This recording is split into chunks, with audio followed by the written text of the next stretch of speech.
നശിപ്പിക്കുന്നതും memory card നശിപ്പിക്കേണ്ട കാര്യമില്ല. അത് കിട്ടിയാലേ എനിക്ക് എൻ്റെ സത്യസന്ധത തെളിയിക്കാൻ പറ്റുള്ളൂ.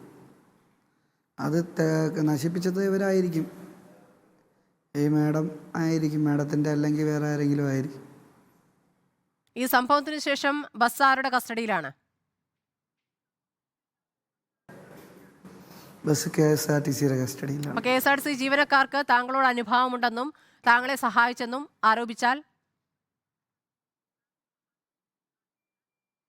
അങ്ങനെ അനുഭവം ഉണ്ടെങ്കിൽ ഞാൻ ഇപ്പോൾ ഇത്രയും സ്ഥലത്ത് ഒറ്റയ്ക്കാണ് ഓടിയത്. എന്നെ സഹായിക്കാൻ ആൾ എൻ്റെ കൂടെ ഈ മീഡിയ എടുക്കുന്നുണ്ട്, വീഡിയോ എടുക്കുന്നുണ്ട്. അവരെ കൂടെ ആരെങ്കിലും, എൻ്റെ കൂടെ ആരെങ്കിലും കാണുന്നുണ്ടോ? നിങ്ങൾ ആരെയും കാണുന്നില്ലല്ലോ.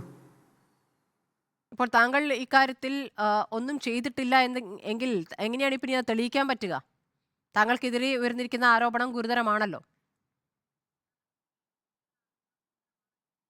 ഇനിയിപ്പോൾ പൂഴ്ത്തിയാൽ ഞാൻ എന്ത് ചെയ്യാൻ പറ്റും? എനിക്കൊന്നും അറിയത്തില്ല. പൂഴ്ത്തി കഴിഞ്ഞാൽ അത് ഇവിടെ പോയെന്നുള്ളത് തിരക്കാൻ അത് CMD ഉണ്ട്. എന്താണ് പോലീസ് ഇക്കാര്യത്തിൽ പറയുന്നത്? പോലീസ് എൻ്റെ കാര്യത്തിൽ പറയുന്നതെന്ന് വെച്ചാൽ അത് അറിഞ്ഞൂടാ. ഈ റെക്കോർഡ് കാണാതില്ല, എൻ്റെ അടുത്തൊന്നും പറയുന്നുമില്ല. ഞാൻ കേസ് കൊടുത്തിട്ട് എൻ്റെ കാര്യങ്ങളൊന്നും പറയുന്നുമില്ല. കേസ് കൊടുത്തിട്ട് അത് എടുക്കാമെന്ന് പറയുന്നില്ല. ഈ വീഡിയോ ഇത് പോയിട്ട് പോലും ആർക്കും ഒരു അനക്കവും ഇല്ല. അങ്ങനെയാണെങ്കിൽ ഞാനാണ് മാറ്റിയെങ്കിൽ അവരന്വേഷിക്കണ്ടേ? അപ്പോൾ അന്വേഷിക്കട്ടെ. അതും ഞാനാണ് മാറ്റിയെങ്കിൽ അവരന്വേഷിക്കട്ടെ. ഇപ്പോൾ ഈ മെമ്മറി കാർഡ് നഷ്ടമായിരിക്കുന്നതിലെ ഈ സംഭവം തെളിയിക്കാനുള്ള ഏറ്റവും പ്രധാനപ്പെട്ട തെളിവ് നഷ്ടമായിരിക്കുന്നു എന്നൊരു പരാതി ഇത് കൊടുക്കാൻ ഉദ്ദേശിക്കുന്നുണ്ടോ? തെളിവ് കൊടുക്കാൻ പരാതി പൊതുവായിട്ട് നമ്മുടെ ബഹുമാനപ്പെട്ട ഗതാഗത മന്ത്രിക്ക് കൊടുക്കുന്നുണ്ട്. അതിൻ്റെ കൂടെ ഞാൻ പരാതിയായിട്ട് കൊടുത്തില്ലെങ്കിൽ പോലും പറയും. എന്തെന്ന് വെച്ചാൽ എനിക്കൊരു നീതി കിട്ടേണ്ട ഇതാണ് പോയി കിട്ടിയത്. ഇതിൽ നിന്നൊരു നീതി കിട്ടുമായിരുന്നു. എനിക്ക് ഉറപ്പുണ്ട്. ഞാൻ തെറ്റ് ചെയ്തിട്ടില്ലല്ലോ, പേടിക്കേണ്ട കാര്യമില്ല. തെറ്റ് ചെയ്തവർ പേടിച്ചുകൊണ്ടാണ് അത് ഊരി മാറ്റിയത്. അല്ല, താങ്കളായിരിക്കും കുറ്റക്കാരൻ എന്നും താങ്കൾ നേരത്തെയും സമാനമായ കുറ്റകൃത്യം ചെയ്തിട്ടുണ്ട് എന്നുള്ളതാണ് ഏറ്റവും പ്രധാനപ്പെട്ട വാദമായി CPM മുന്നോട്ട് വയ്ക്കുന്നത്. ഞാനൊരു കാര്യം പറയട്ടെ, ഇതിലെ ക്യാമറ കിട്ടി എൻ്റെ കുറ്റം നല്ലല്ല തെളിയുന്നത്, എൻ്റെ കുറ്റമാണോ തെളിയുന്നത്? അത് MLA ആയിട്ടുള്ള ആൾ അകത്ത് കയറിയതിൻ്റെ കുറ്റവും ഫ്രണ്ടിൽ വണ്ടി കൊണ്ടുവച്ചതും ബാക്കിൽ നിന്ന് വണ്ടി പറഞ്ഞ കുറ്റമല്ലേ കാണുന്നത്. എൻ്റെ കുറ്റം ആംഗ്യ ചേഷ്ട കാണിക്കുന്നത് അവർക്ക് ഈ റോഡിൽ മൊത്തമുള്ള റെക്കോർഡ് എടുത്തിട്ട് ഞാൻ എന്താണ് ആംഗ്യ ചേഷ്ട കാണിച്ചതെന്ന് അവർ പറയട്ടെ. അവർ ജയിക്കാൻ വേണ്ടിയിട്ട് അവരെ സ്ത്രീ എന്നുള്ള അവർ ദുരുപയോഗം ചെയ്യുകയാണ്. അത് സപ്പോർട്ട് ചെയ്യാൻ കുറേ ആൾക്കാരുമുണ്ട്. എന്നെ സപ്പോർട്ട് ചെയ്യാൻ ഇന്നേവരെ ആരുമില്ല. ഒരു പാർട്ടി, കുറച്ച് മീഡിയക്കാരുണ്ട്. അത് സപ്പോർട്ട് ചെയ്യുകയല്ല ചെയ്യുന്നത്. ഈ ഗതാഗത മന്ത്രിക്ക് കൊടുക്കുന്ന പരാതിയിൽ എന്താണ് പറയാൻ പോകുന്നത്? ഞാനത് പരാതി കൊടുക്കുമ്പോഴത്തേക്ക് പരാതി കൊടുക്കാൻ പോകുന്നത് എന്താണെന്ന് വെച്ചാൽ, ഇങ്ങനെ വണ്ടി ഓടിച്ച അന്നത്തെ വിഷയങ്ങളെല്ലാം കാണിച്ച ഒരു പരാതിയാണ്. അന്ന് വണ്ടി പിടിച്ചിട്ട് MLA കാണിച്ചതും നമ്മുടെ ബഹുമാനപ്പെട്ട മേയർ കാണിച്ചതും എല്ലാം വച്ചൊരു പരാതിയാണ് കൊടുക്കുന്നത്. ഈ മെമ്മറി കാർഡ് എങ്ങനെ പോയി എന്നാണ് താങ്കൾ സംശയിക്കുന്നത്? അതുകൂടി പറഞ്ഞ് നമുക്ക് അവസാനിപ്പിക്കാം. മെമ്മറി കാർഡ് പോകാനെന്ന് വെച്ചാൽ അവിടെ വണ്ടി കൊണ്ടിട്ടപ്പോൾ എന്തായാലും CMD ആണ് അത് നോക്കേണ്ടത്. ഉണ്ടോയെന്നും ഇതിലുണ്ടായിരുന്നെന്ന് ഘടിപ്പിച്ചിരുന്നു 10 വണ്ടിയോളം ഘടിപ്പിച്ചിരുന്നതാണ്. 10 വണ്ടിക്കുണ്ട്, അതെനിക്കറിയാം. അതിൽ 2-3 വണ്ടി ഞാൻ ഓടിച്ചിട്ടുണ്ട്.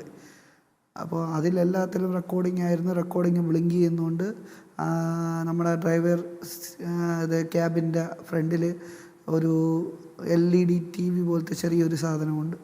അതിൽ റെക്കോർഡിംഗ് ആണ്. പക്ഷെ അത് മാഡത്തിനും അറിഞ്ഞുകൂടായിരുന്നു, സാറിനും അറിഞ്ഞുകൂടായിരുന്നു. അതായത് MLAയ്ക്കും നമ്മുടെ ബഹുമാനപ്പെട്ട മേയറിനും അറിഞ്ഞുകൂടായിരുന്നു. അതവരറിഞ്ഞുകൊണ്ട് അവർ മനഃപൂർവ്വം മാറ്റിയതാണ്. എനിക്ക് മാറ്റേണ്ട കാര്യമില്ല. എനിക്കതിലൊന്നുമില്ല. എന്താണെന്ന് വെച്ചാൽ ഫ്രണ്ട് ക്യാമറ, ബാക്ക് ക്യാമറ, ബഹുമാനപ്പെട്ട MLA കയറി ഇരുന്ന് ആ സീറ്റിൻ്റെ അവിടെ ഒരു ക്യാമറയുണ്ട് മുകളിൽ ടോപ്പിൽ. അതാണ് നശിപ്പിച്ചത്. അത് നശിപ്പിച്ചുകൊണ്ട് അവർക്കേ ഗുണമുള്ളൂ, എനിക്കൊരു ഗുണവുമില്ല. എനിക്ക് ഗുണമായനെ ആ റെക്കോർഡ് ഇത് കിട്ടിയിരുന്നെങ്കിൽ, ആ ഒരു SD കാർഡ് കിട്ടിയിരുന്നെങ്കിൽ എനിക്ക് ഗുണമായനെ. ശരി സനോജ്, അത് മറുപടി അവർക്ക് പറഞ്ഞ് പേടിയുണ്ട്, അവസാനിപ്പിക്കാം. നല്ല പേടിയുണ്ട്. എന്തായാലും നിയമം തെളിയും. സനോജ് മറുപടി പറഞ്ഞ് ഈ അവസാനിപ്പിക്കാം. ക്യാമറയുടെ കാര്യമൊന്നും ഇതുവരെ ഇത് പറഞ്ഞിരുന്നു. ഇപ്പൊ ഈ മെമ്മറി കാർഡ് നഷ്ടപ്പെട്ടു എന്ന് എപ്പോഴാണ് മനസ്സിലാവുന്നത്? പോലീസ് ആവശ്യപ്പെട്ടപ്പോഴാണ് മനസ്സിലാവുന്നത്. ഇതിനു മുന്നേ യദു പലതവണയും മാധ്യമങ്ങൾക്ക് മുന്നിൽ പ്രത്യക്ഷപ്പെട്ടിരുന്നല്ലോ. ആ സമയത്തൊന്നും എന്നാലും പിന്നെ യദു അന്നേരം പറയണ്ടേ, എൻ്റെ വണ്ടിയിൽ ക്യാമറ ഉണ്ടായിരുന്നു, എൻ്റെ വണ്ടിയിൽ അതുമായി ബന്ധപ്പെട്ട ഫയൽ ഉണ്ടാവും, അത് നിങ്ങൾ പരിശോധിക്കൂ എന്ന് ഇതുവരെ യദു പറഞ്ഞിട്ടില്ല. ഇതിപ്പോൾ ഈ മെമ്മറി കാർഡ് നഷ്ടപ്പെട്ടു എന്നെപ്പോഴാണ് മനസ്സിലാവുന്നത്? പോലീസ് KSRTC അധികൃതരോട് ചോദിച്ചു, ഈ അന്വേഷണത്തിൻ്റെ ഭാഗമായി ആ മെമ്മറി കാർഡ് കിട്ടണം. അപ്പോഴാണ് മനസ്സിലാവുന്നത് മെമ്മറി കാർഡ് നഷ്ടപ്പെട്ടിരിക്കുന്നു എന്ന്. അപ്പോൾ ഇതൊക്കെ കേൾക്കുന്ന ആൾക്ക് കാര്യം മനസ്സിലാവുമല്ലോ. അല്ലാതെ ആര്യയുടെ കയ്യിലാണോ മെമ്മറി കാർഡുള്ളത്, അല്ലെങ്കിൽ സച്ചിൻ ദേവിൻ്റെ കയ്യിലാണോ മെമ്മറി കാർഡുള്ളത്? അവർക്കറിയാമോ ഇത് എങ്ങനെയാണ് ഓപ്പറേറ്റ് ചെയ്യുന്നതെന്ന്? ഇതൊക്കെ ഓപ്പറേറ്റ് ചെയ്യുന്ന ആൾ ഡ്രൈവർ തന്നെയല്ലേ? യദു അതിനോട് മറുപടി നേരത്തെ ഈ തെളിവുകൾ എന്ന് പറയുമ്പോൾ അങ്ങനെയെങ്കിൽ അകത്തെ CCTV ദൃശ്യങ്ങൾ കൂടി പരിശോധിക്കൂ എന്ന് യദു എന്തുകൊണ്ട് നേരത്തെ പറഞ്ഞില്ല എന്നുള്ളതാണ്.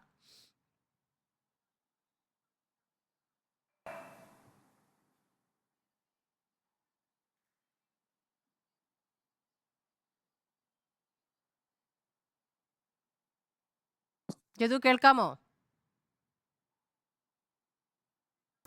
കേൾക്കാം. പറയൂ.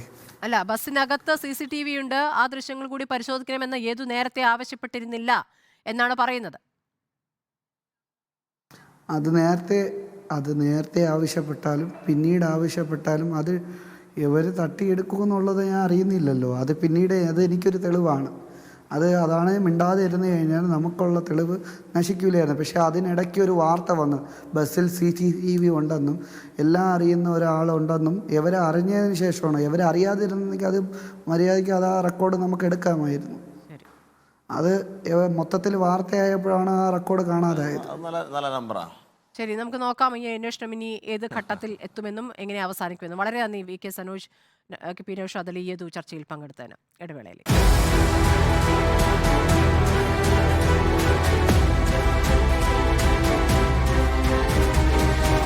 ഡിബേറ്റ് വിത്ത് സ്മൃതി പരുത്തിക്കാട്.